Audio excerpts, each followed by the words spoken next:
Hi అండి. ఈరోజు వీడియోలో బెల్లం సున్నుండలు చేసి చూపిస్తున్నాను. సున్నుండలని పేరు చెప్పగానే మొదటగా గుర్తొచ్చేది ఒకటి సంక్రాంతి, ఇంకొకటి అమ్మమ్మ చేతి వంట. మీకు తెలిసిందే కదండీ! మన అమ్మమ్మ కాలం నాటిలో సున్నుండలు చాలా చేసేవారు కదా! అప్పట్లాటి రుచి రావాలంటే ఈ ప్రాసెస్‌లో చేయండి. టేస్ట్ అయితే చాలా బావుంటది.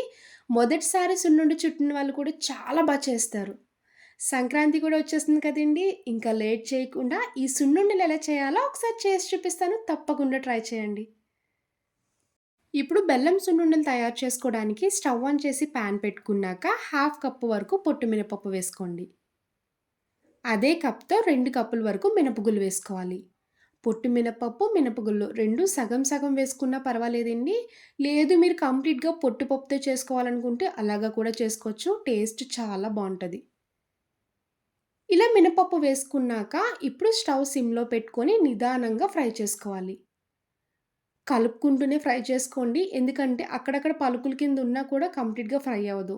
ఇలా నిదానంగా మీరు కలుపుకుంటూ ఫ్రై చేసుకుంటే మినపప్పు మొత్తం కూడా ఫ్రై అయిపోద్ది. సున్నుండలు ఇలా ఫ్రై చేస్తున్నప్పుడే 2 స్పూన్ల వరకు బియ్యం వేసుకోండి. ఇలా బియ్యం వేయడం వల్ల సున్నుండ తిన్నప్పుడు పళ్ళకి అంటుకోకుండా ఉంటది. ఇప్పుడు 2 స్పూన్లు నెయ్యి వేసుకోవాలి. ఇలా నెయ్యి వేసుకొని ఫ్రై చేయడం వల్ల సున్నుండ ఇంకా మంచి కమ్మదనం వస్తది.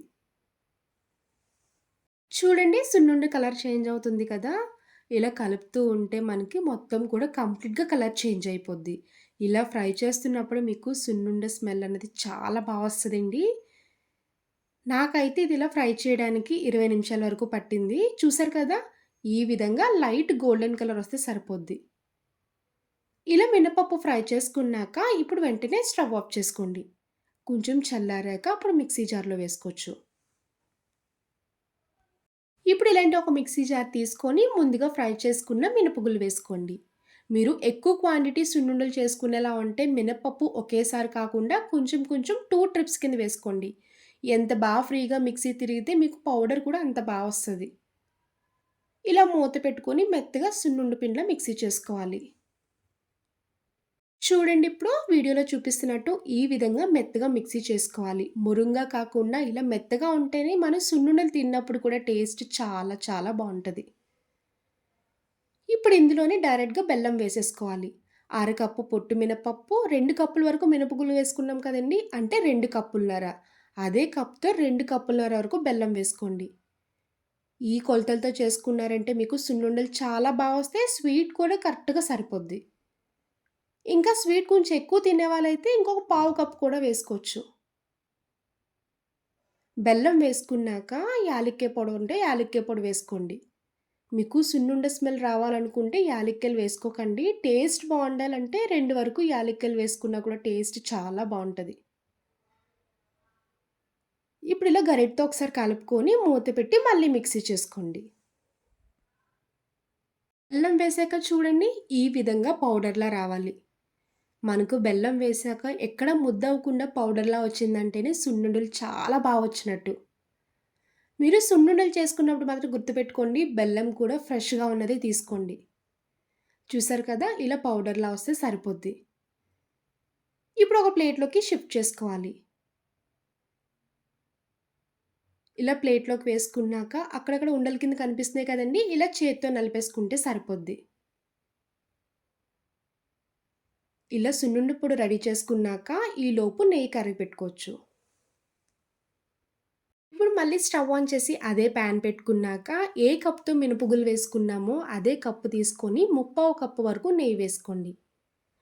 సున్నుండలు చుట్టుకున్నప్పుడు గోరువెచ్చని నెయ్యి వేసుకొని చుట్టుకుంటే చాలా వస్తాయండి. ఇలా నెయ్యి వేసుకున్నాక ఒక 2 నిమిషాల వరకు హీట్ అవ్వాలి. నెయ్యి ఇలా హీట్ చేసుకొని వెంటనే ఇంకా స్టవ్ ఆఫ్ చేసేసుకోవడమే. ఇప్పుడు ఇలా సున్నుండ పొడి తీసుకొని కొంచెం కొంచెం గోరువెచ్చని నెయ్యి వేసుకుంటూ రౌండ్‌గా సున్నుండలా చుట్టుకోవాలి. ఒకేసారి కాకుండా మీరు కొంచెం కొంచెం వేసుకొని చుట్టుకుంటే ఈజీగా ఉంటది. ఇలా సున్నుండలు చేసుకొని స్టోర్ చేసుకుంటే ఎప్పటికప్పుడు ఫ్రెండ్స్ వచ్చినా, రిలేటివ్స్ వచ్చినా కూడా స్నాక్‌లా ఈజీగా పెట్టేయొచ్చు. పిల్లలకి కూడా పెట్టండి. హెల్త్‌కి చాలా మంచిది. ఇలానే మిగిలిన సున్నుండలు కూడా అలా రౌండ్‌గా చుట్టుకొని పక్కన ప్లేట్‌లోకి షిఫ్ట్ చేసుకోవాలి. మీకు పర్ఫెక్ట్ సున్నుండలు చేయాలంటే ఈ విధంగా ఈ కొలతలతో చేయండి. చాలా చాలా వస్తాయి. మొదటిసారి సున్నుండలు చేసేవాళ్ళు కూడా చాలా చేస్తారండి. ఎక్కువ శ్రమ పడకుండా చిటికలో ఎన్ని సున్నుండలు కావాలనుకుంటే అన్ని సున్నుండలు రెడీ చేసేస్తారు. చూడండి సున్నుండలన్నీ రెడీ అయిపోయాయి. ఈ విధంగా చేసుకొని స్టోర్ చేసుకుంటే 3, 4 నెలల వరకు ఫ్రెష్‌గా ఉంటాయి. టేస్ట్ కూడా చాలా బావుంటాయి. ఇలా ఎక్కువ నెయ్యి వేసుకొని సున్నుండలు చుట్టుకున్నారంటే టేస్ట్ చాలా బావుంటదండి.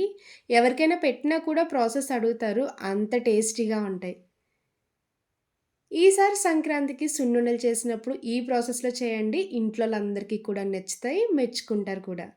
చూసారు కదండీ బెల్లం సున్నుండలు. నా వీడియో మీకు నచ్చితే లైక్ చేసి, షేర్ చేయండి. అలానే ఫస్ట్ టైమ్ చూసానైతే ప్లీజ్ నా ఛానెల్‌ని సబ్స్క్రైబ్ చేయండి. బాయ్ అండి.